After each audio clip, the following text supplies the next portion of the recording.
Montage.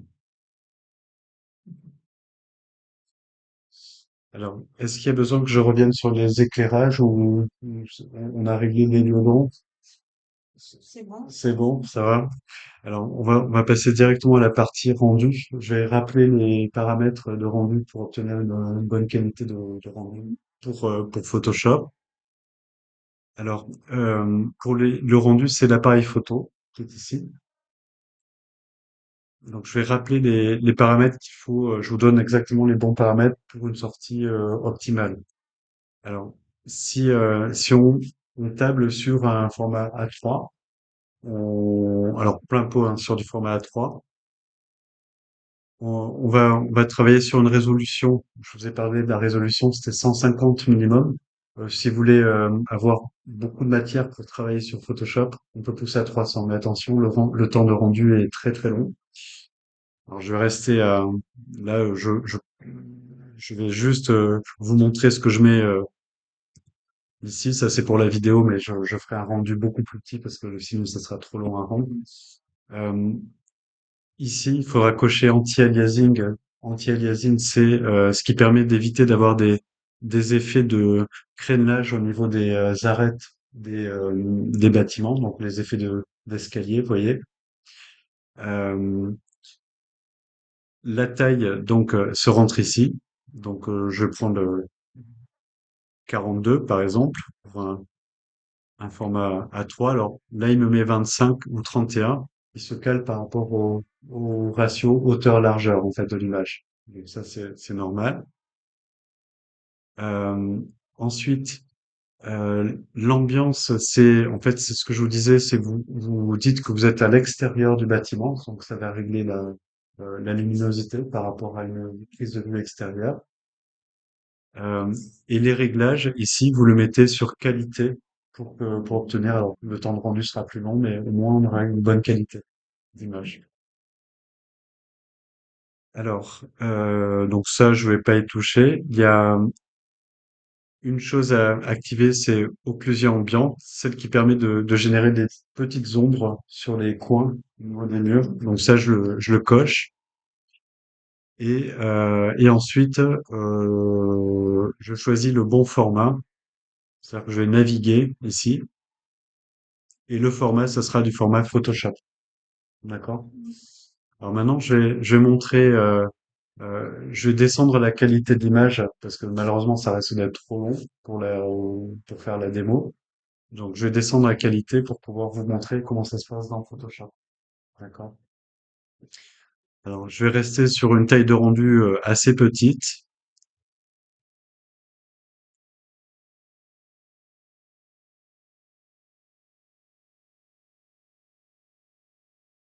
Je vais mettre 1000 pixels ici. Je vais pas mettre l'anti-aliasing parce qu'il est très long à rendre. D'accord? Je vais surtout montrer comment gérer les calques dans Photoshop. Et je vais rester sur une qualité moyenne ici.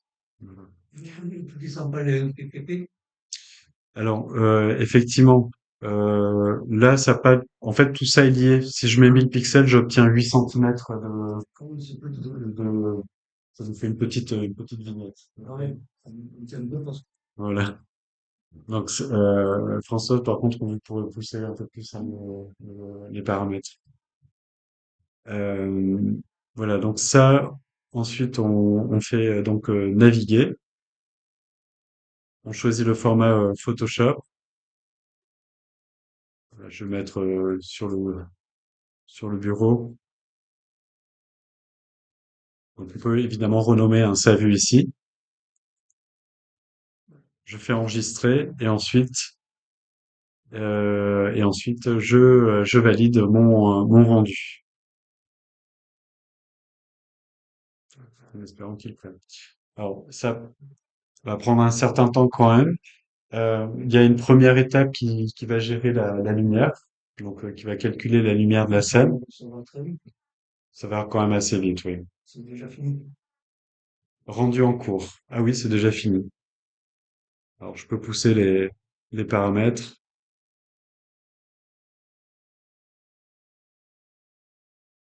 fermer. Bon, je mettrai à partir de cette image hein, pour. D'accord. Donc là, je vais réduire Atlantis et je vais ouvrir l'image dans Photoshop.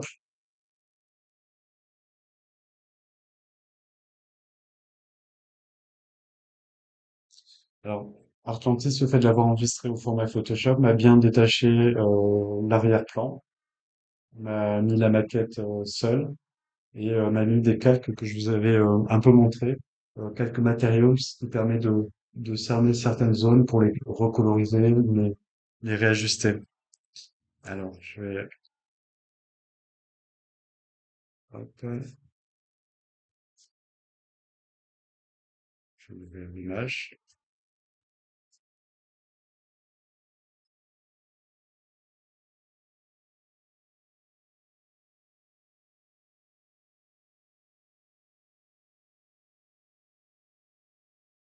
Alors, faut tenir compte hein, du fait que j'ai choisi une qualité qui n'est pas très bonne hein, pour le temps de rendu. Mais ce qui est important, c'est ce que vous voyez au niveau des calques ici.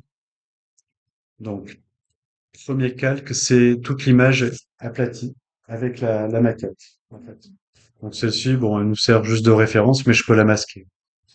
AO, c'était l'occlusion ambiante, c'est pour gérer les petites ombres, comme je vous ai montré.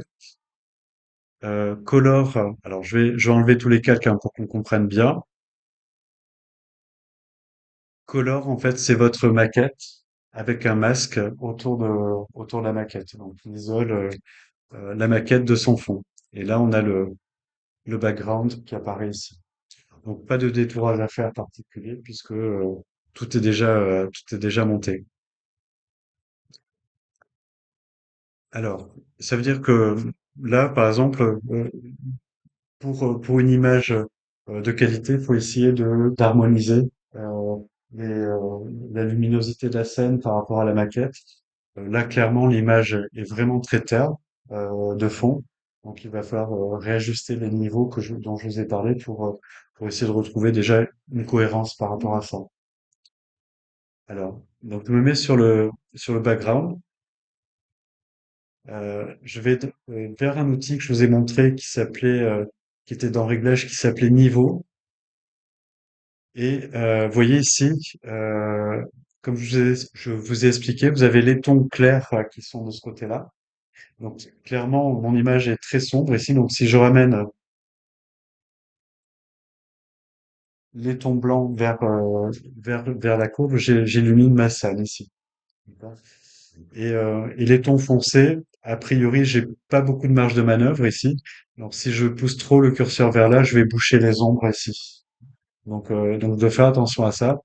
Et les tons moyens, c'est tout ce qui est situé entre les deux. Ici. Donc on cherche comme ça à homogénéiser l'éclairage par rapport à la maquette qu'on a un peu forcé tout à l'heure. Alors, je vais essayer de faire comme ça. Alors, la photo a été prise par temps gris, ce qui explique aussi le manque de saturation. Alors, ce que vous pouvez faire, c'est utiliser toujours sur l'arrière-plan.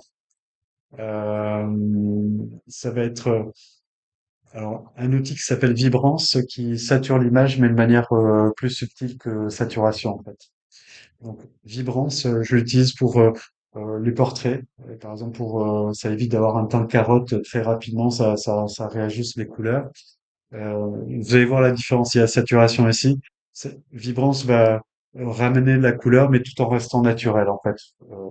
Si vous poussez trop, évidemment, ça risque de commencer à être un peu trop saturé. Saturation, lui, nous donne ce type de couleur, vous voyez. Donc, je préfère de loin pour les paysages et portraits utiliser Vibrance pour ça, pour essayer de ramener un peu de couleur parce que on avait quand même beaucoup de textures ici, enfin beaucoup de couleurs vives ici. Alors, c'est un peu trop, hein. Il faut doser ça ici. Alors, un exemple, là, ce qu'il va falloir, c'est ramener des éléments qui sont masqués par la maquette. Il va falloir les ramener en premier plan. Vous voyez ici, si je masque la maquette, il y a les véhicules, il y a tout ça, donc il va falloir que je ramène ça au premier plan. Alors, pour faire ça,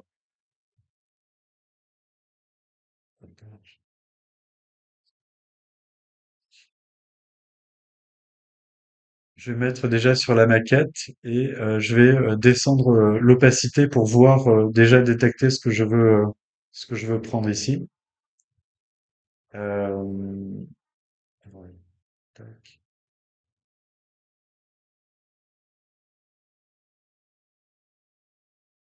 Parce que là, on peut pas utiliser les matériaux pour ça. Donc ce que je vais vous montrer là, c'est des choses que vous connaissez déjà, je pense. C'est,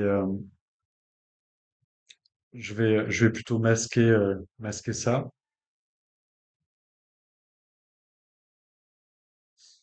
Alors, je sais pas si vous allez faire l'acquisition de Photoshop dans les dernières prochaines versions. Ça va pas. Oui, je pense qu'on va acheter au moins une version Ouais, qui soit une vraie version et qu'elle ait plus besoin de se naviguer là avec le ouais. temporaire, machin, parce que ça, c'est un problème de.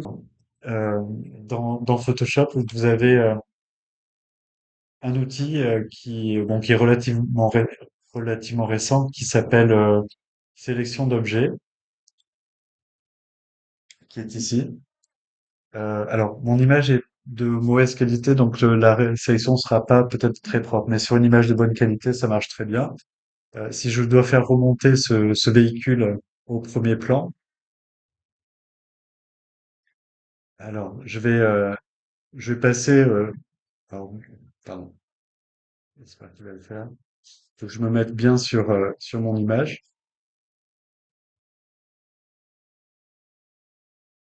Je vais voir si. Ah oui. Ah oui. Alors, l'image n'est pas de très bonne qualité. D'habitude, la voiture bleue, normalement, ça devrait marcher un peu mieux. Vous voyez, en fait, il détecte, c'est l'IA qui détecte les contours. Euh, alors, donc là, je vais plutôt faire. On a un mode lasso, par exemple, ici. Vous voyez, j'essaie d'être un peu plus précis pardon, tac, lasso,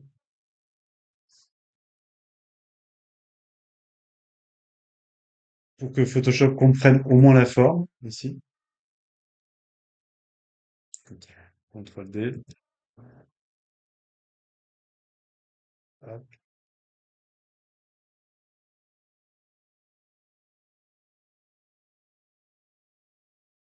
là, CTRL Z. Bon, normalement, ça fonctionne bien. Alors, euh, il y a plusieurs façons de ramener des éléments au premier plan. Je vais le faire avec les outils du coup classiques, un lasso ici. Euh, je vais prendre tout le premier plan. Pardon, je le fais un peu rapidement. Hop,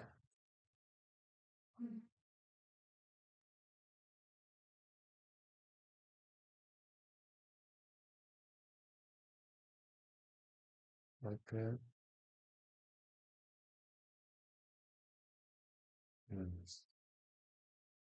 alors ce qui est possible de faire, c'est faire une copier-coller la sélection en premier plan. Donc là, je fais CTRL C pour copier et je vais coller le calque au-dessus de ma maquette. Ici, c'est vraiment l'option la plus simple. Par contre, j'ai demandé à ce qu'elle soit collée exactement sur place.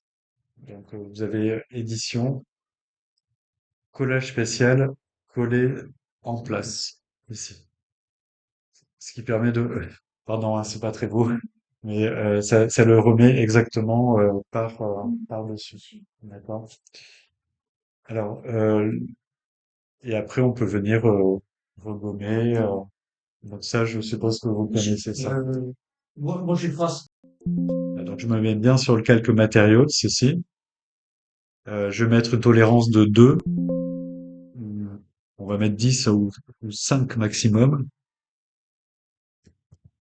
Voilà. Et normalement, il ne devrait pas confondre cette couleur avec celle-ci. Oui, l'Afrique, c'est vrai. Voilà. Et, euh, et donc ensuite, je reviens sur mon calque, ma maquette. J'ai bien ma sélection. Et en général, alors pour pouvoir revenir sur mes réglages, plutôt que les appliquer directement sur mon image, parce que si je me trompe, je suis obligé de recommencer. Je fais un calque de réglage. Par exemple, ici, je vais modifier la teinte, la saturation de cet élément.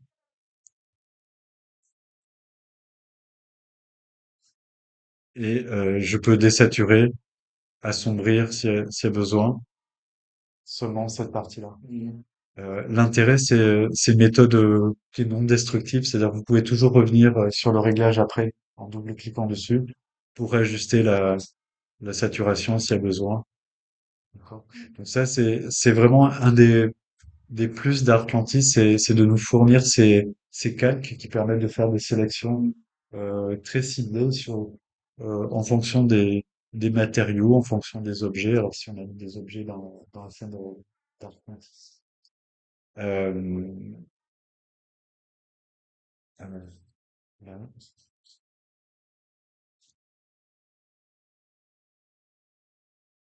Alors pour les réajustements par rapport à l'arrière-plan, mais ça sont des choses que vous faites déjà, s'il y a recaler un peu le modèle par rapport à l'arrière-plan.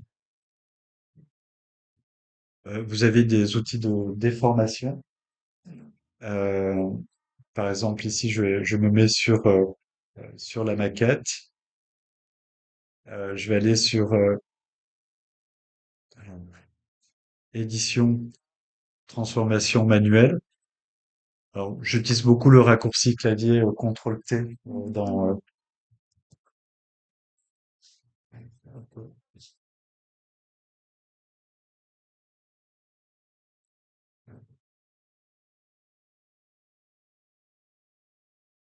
ouais. Alors, vous voyez que il y a une chose, c'est il a mis un masque ici. Vous voyez. Et ça veut dire que mes poignets arrivent ici. En fait, il prend l'entièreté de l'image. Donc, ce que je vais faire, c'est que je vais appliquer le masque de fusion en faisant un clic droit pour qu'ils comprennent que je ne travaille que sur cette zone-là. Voilà. Le masque de fusion, on n'en a plus besoin en réalité. En fait. On a la transparence autour de l'objet. Et donc là, contrôle me permettra de rajuster dans une certaine mesure, hein, bien sûr, Ouais. les petites erreurs. Il faut que ça reste quand même minime. Hein, s'il y a beaucoup si par exemple, si la photo est prise en très grand angle, c'est compliqué dans Artmantis de bien, De la déformer. oui, enfin, de trouver le De bon la point de tendre. vue et de l'attendre, de trouver de la bonne focale. On est obligé de travailler un peu avec ces outils-là pour finaliser ça. Euh, voilà. Donc, ce qu'il faut retenir de ça, c'est que tout est détachable dans la maquette par matière. Donc, on peut intervenir sur des enduits en particulier. Ce que je vous ai expliqué tout à l'heure sur les couleurs, vous pouvez très bien intervenir encore dessus. Par exemple, euh, si je sélectionne cette couleur-là, donc je me mets sur le calque matériau, je peux sélectionner tous mes enduits et je peux copier-coller un, une référence à un RAL. Donc, je sais pas, je vais mettre bon, je vais mettre une couleur arbitraire. Hein, on va mettre euh, L'épaule. J'aime pas. alors je mets pas de vert, du jaune. Mais par contre, on ne peut pas se mettre sur le calque de la marque. Si, il faut se mettre dessus. Hein. Mais là pour le moment, Ah, je d'accord. fais que choisir ma couleur. Là, j'ai juste sélectionné, mais Ah, d'accord. ici, je me remets bien sur ma maquette. Et pour pouvoir changer, pouvoir montrer plusieurs versions de couleurs, ben, je vais là encore utiliser un calque de réglage. Comme ça, je pourrais en faire plusieurs. Calque de réglage, teinte saturation. OK. Et alors, vous le voyez apparaître normalement sous forme de fenêtre. Vous voyez ici. Et sur votre version, ça s'appelle redéfinir. ce qu'on avait vu. Et sur les dernières versions, ça s'appelle colorisé. Par contre, j'ai pas la couleur. Alors, attendez. Avant de faire ça, il faut être sûr d'avoir la couleur dans le sélecteur de couleurs. Bon, je vais essayer un orange vif, hein, par exemple. L'orange, ça va. C'est bon.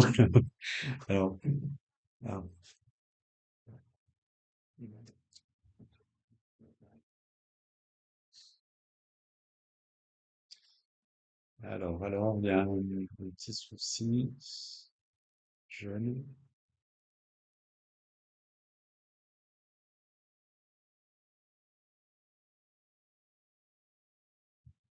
En général, je sauvegarde mes couleurs. Je préfère parce que là, je la perdais. Donc, il y a un nuancier ici.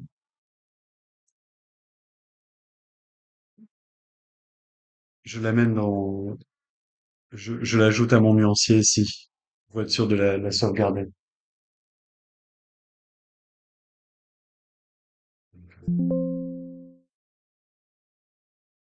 Elle arrive en dernier, dans la liste ici. Alors, donc, je relance, le calque de réglage. Oui, mais c'est plus sélectionné, là, la couleur que vous voulez changer. Oui, pardon.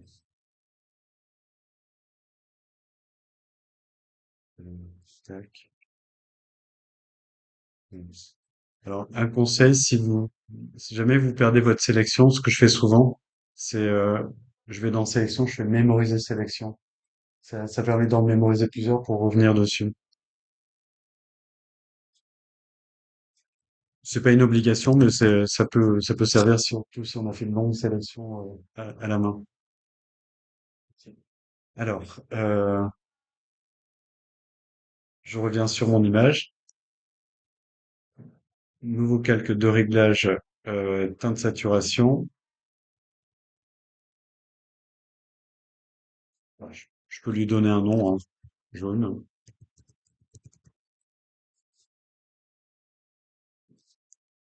Pourquoi il ne met pas la couleur? Euh,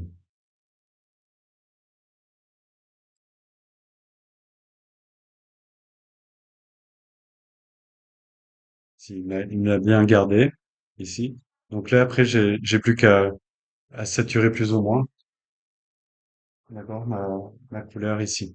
Donc l'intérêt, c'est que je peux revenir à tout moment dans, dans le projet. Je peux revenir sur cette couleur ou je peux faire une autre variante, de cette couleur. Donc tout ça existe, hein, sur l'ancienne version. C'est juste les noms qui sont différents. Et après, c'est vrai que sur des outils qui sont intéressants, mais pour sélectionner rapidement des arbres, des choses comme ça, c'est vrai que ces outils-là, sélection d'objets, va quand même vous faire un travail beaucoup plus rapide. Je vais me mettre sur le background ici.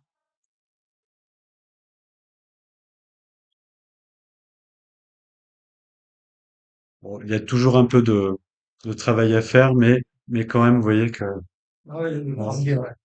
il le fait très vite. Si votre image est en forte résolution, mais il va aller chercher les creux aussi à l'intérieur. Donc, c'est pour ça que je vous dis si vous avez le temps, mais c'est bien qu'il faut anticiper ça. Il vaut mieux faire un rendu même à 300, même si ça dure longtemps.